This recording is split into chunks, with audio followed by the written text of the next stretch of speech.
এই ক্যামেরাম্যান সেদিন এক অনেক বড় ভুল করে ফেলেছিলেন। যেমনই বল বাইরে গেল, তিনি তা তুলে নিয়ে নিজের ফুটবল স্কিল দেখাতে শুরু করেন, কিন্তু তিনি একেবারেই বুঝতে পারেননি যে মাত্র কয়েক সেকেন্ড পরই তাকে এই ভুলের জন্য আফসোস করতে হবে।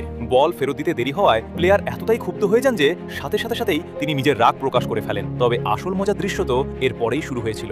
এফসি বায়ার্ন মিউনিখের সাবস্টিটিউট খেলোয়াড়রা ওয়ার্ম আপ করছিলেন। মাঠের পাশে রাখা বিজ্ঞাপনী বোর্ডগুলোতে যেন পা না লাগে, তাই তারা সেগুলো সরিয়ে দেন। ঠিক তখনই স্টেডিয়ামের এক স্টাফ সদস্য এসে বোর্ডগুলো আবার আগের জায়গায় বসিয়ে দেন, কিন্তু মাইকেল ওলিস সেগুলো আবারও সরিয়ে দেন। কিছুক্ষণ পর ভলান্টিয়াররা আবারও বোর্ডগুলো বসিয়ে দেয়, আর ওলিস আবারও সেগুলো সরিয়ে নিজের জন্য আরও কিছুটা জায়গা বানিয়ে নেন। স্টাফ সদস্য এটি দেখে সাথে গিয়ে অভিযোগ জানাতে শুরু করেন, কিন্তু ওলিস সেদিকে বিন্দুমাত্র তোয়াক্কাই করেননি। বোর্ডগুলো আবার আগের স্থানে বসানো হলো, কিন্তু কেউ ভাবেনি যে ওলিস আবারও তা সরিয়ে দেবেন এবং এমনভাবে হেঁটে চলে যাবেন যেন কিছুই হয়নি। এরপরে এক খুদে ভক্ত আপন মনে বল দিয়ে জ্যাগলিং শুরু করে। প্রথমে কেউ তেমন নজর না দিলেও অল্প কিছুক্ষণের মধ্যেই সে সব প্লেয়ারদের দৃষ্টি আকর্ষণ করে ফেলে। তাদের চোখে স্পষ্ট বিস্ময় দেখা যাচ্ছিল। ছেলেটি বল মাটিতে না ফেলে টানা জ্যাগলিং করতেই থাকে এবং মোট 2424টি টাচ সম্পন্ন করে, যার কারণে কিছুক্ষণের জন্য ম্যাচও আটকে গিয়েছিল।